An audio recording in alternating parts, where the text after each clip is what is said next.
Afternoon everybody, and welcome to what is probably the first of 3 videos, I would think, of a little project I'm calling Project Sink or Swim. A project that's been in my head for a couple of years, and after a bit of chat on a forum on the internet and a little bit of thought, it gave me the spark again to actually try and do something. The Project Sink or Swim, to see if a Meccano boat or ship will float. And of course, if you built one big enough and sealed it correctly, looking at the ships that have been built and boats that have been built over the years, Titanic, Lusitania, Queen Mary, Queen Elizabeth II, Battleship Bismarck, Hood, Ark Royal, you know, there's lots, isn't there? There's thousands. There are thousands of tons, and thousands of tons is an understatement. So given that if you worked it out properly with the maths and the physics, you would probably guarantee a Meccano boat floating should you seal it well enough. But of course we have certain limitations. Parts is one thing, flexible plates being quite short at the moment. In fact, I've only been able to do this because I've took a couple of models apart recently, and I also thought I hadn't got certain parts, and then I found some, so that's meant some change. We'll come on to that. The other thing is, it's going to be something really you can test at home. The bath's full of all sorts of stuff and not water. So it's a sink job, but in this case, although this just about fits in a sink, I bought a plastic tub, and we'll be getting to that probably in the next video. This then is a basic design, very basic. No point doing it too detailed and fancy if it sinks at the drop of a hat. So I thought, what can I do? Well, I could have used one of 2 models I've already built sometime, a couple of years. Here's one. It's from the World War I project. You can see these on the playlist about that, and this is a torpedo destroyer. I think it's a number 1 1914 outfit model, not using many period parts, although the sector plate at the back is about that time. It is nickel. Oh, and the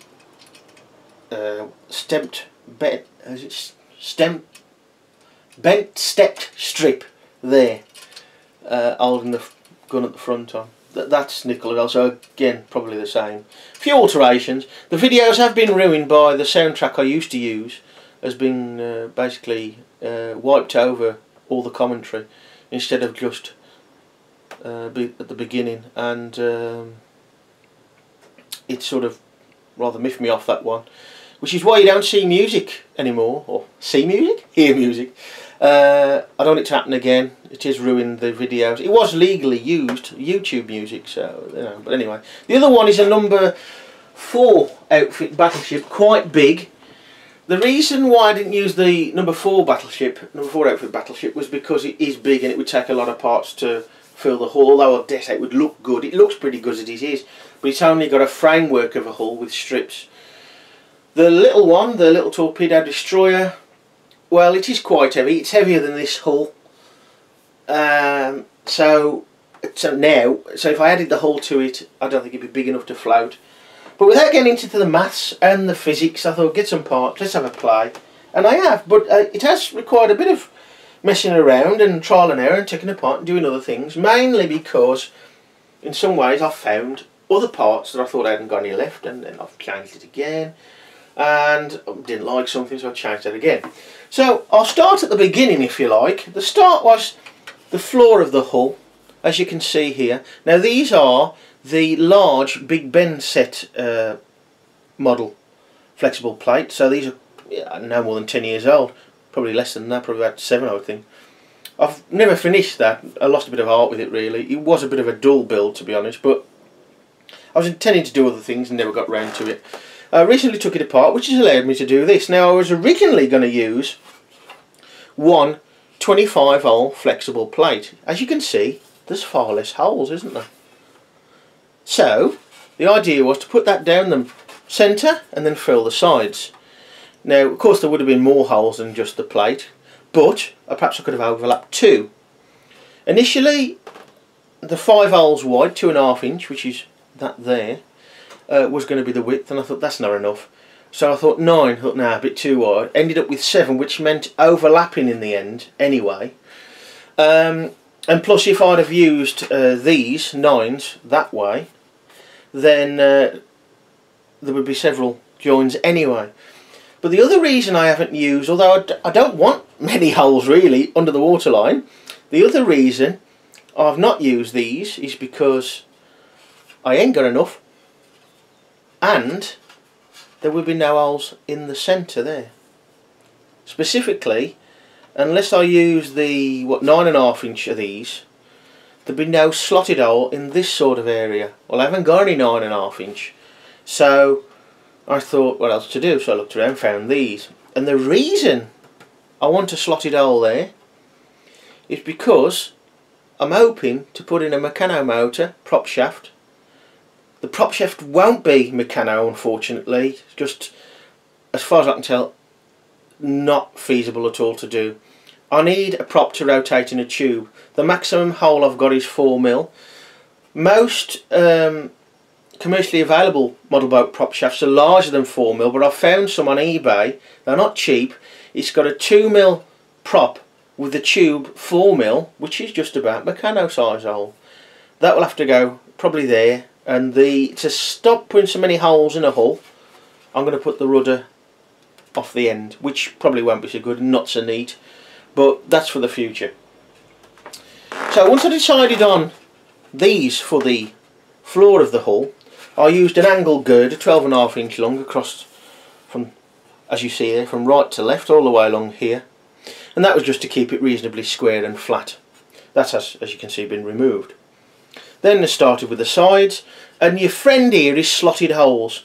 The construction is all, as you can see, there and up there. You can see they're all angle brackets, utilising the slotted holes where possible and the slotted holes in the plates. This gives you maximum adjustment. The slotted hole is your friend. Now, to perhaps seal a hole up a little bit, but also to protect the plates, because they're not brilliant, but I don't want to get them too bad. I've used washers, of course. So it's not very streamlined, is it? I mean, look at them sticking out there. But you know, Meccano requires nuts and bolts. Although I have had a thought to use some of the new plastic peg rivet things that you get in, such as the race car set and some of the other sets. But that will probably be used to clip the body, the cab and seats probably, on the top. But the benefit of them is purely because it will be quick release and also less weight. But we'll see on that. I ain't got any spare, so I don't think so anyway, so it would require buying more sets. Now the rear was the next section after starting with the sides, and initially I did put initially the sides and the rear were all 3-hole high. Not enough really. Probably look better. So I then decided to go 5-hole high and use 2 5-hole square plates on the back, which meant more holes to be used, which was good in some ways, especially as the rudder's going on the back, but not very neat. And then I found some 7 holes, so I changed that. Less bolts needed though, so little less weight. Now, to support the structure, some of these may be removed once I get some more supports in place if it's not needed, but you can see the double angled strip there across the, well, transom I suppose, to give it its correct term, across the width there, or the rear stern of the boat. And then we've got one at the front there, and we've also got, this was the last edition, this one here, the one across there, again support to the bow. Now of course doing the rectangular sections is easy peasy, no real issues there. Just be careful of alignment, make sure all the nuts and bolts are tight. It is layered somewhat, as you can see, but it's been layered so at least most of it, the water goes over a join instead of into a join. For example, if it was that way, water into there and not over it. So I thought that would go with the flow, if you like, literally. Now the bow, I've I've changed about 3 times. It was too long. I tried to put a bit of a curve on it with, well, sort of a curve, with triangular plates. Again, too long, too ugly really. Too much of a floppy end to it here. So I went with my original, which I thought initially was too short, and went with this design, and they'll probably best see the shape there like that. But it's not perfect, but as I say, no point going too mad unless if it doesn't work, you've had it, and what's the point? However, whilst the main rectangular section was easy, this is the base of the hull at the bow end, and as you can see, and as you can probably appreciate, I've had to utilise a few triangular shaped plates. They're all flexible plates, these. Again, keeps weight down. Even these curved ones here, which you can probably better see inside. There, just about the right angle to be honest, or give or take. And using different, we use a 2.5 inch 5-hole square plate there, takes up the bulk of the space, and then build it all up. Of course, it doesn't completely fill the space. It's pretty good, but the very far end bit I couldn't do. If I put a narrow strip on, it stuck out at the front, and if I put a longer one on further back, it didn't line up with that hole, which is pretty important. It does help to keep things relatively strong and secure. Inside, again, use of angled brackets. You can just see there, there's some that don't fix to the base of the hull, but stops any extra flex up, should there be. It's a little bit tappy, but it's not totally secured all round. And we've got some well, there we are, just in this area we've got extra ones, both sides that is, just to help form the shape. You could probably get rid of those now, to be honest, because the shape's all held in place at the front quite nicely. So the front, the bow, I must get it right. So that is the plan so far. The hull is finished. We're going to seal the hull,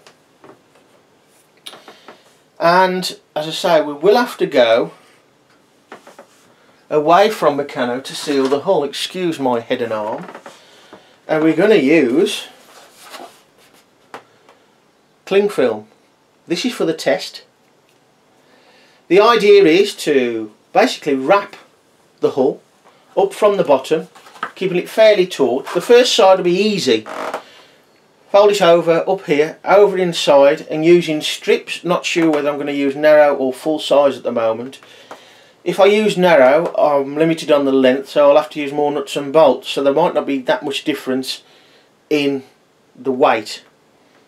The full strips will provide a better edge and not so sharp once I level it up with this, so hopefully it won't cut the cling film. So fold the cling film over and put a strip on the back,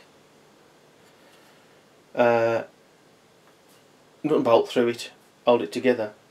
Now hopefully that'll be fairly high and won't be nowhere near the water. If so, I will leave it like that.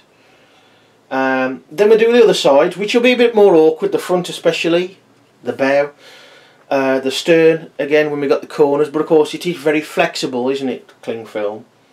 Now the stuff I'm thinking of using, if it works with cling film, the more heavy duty stuff I'm thinking of using is the stuff you can buy to put on your windows inside in a frame and heat up with an air dryer, and it goes a bit stiff or stiffish, shrinks a little, and that's going to be tougher than this, and it's not very expensive. The cling film was £2 a roll. The 1 metre square I think of that window cellophane stuff is about £6, so it ain't beyond the realms of possibility financially. So that's the idea, and if it is a success with the cling film, then we'll progress further. If it's not, well, then we know. The other thing is that if I do have to, once it's sealed with the this heavy duty stuff, if I do have to put a nut and bolt into the hull through the seal, the nut and bolt will have an O-ring each side of the flexible plate. That does depend mainly on how this cellophane stuff reacts when you puncture a hole in it after it's been heated up. If it just tears and pulls itself apart, then we won't be able to do that. And also, unless it's pretty strong when it's heated up, it may not be suitable for operating in anything other than the bath. But we'll see. So that's the idea.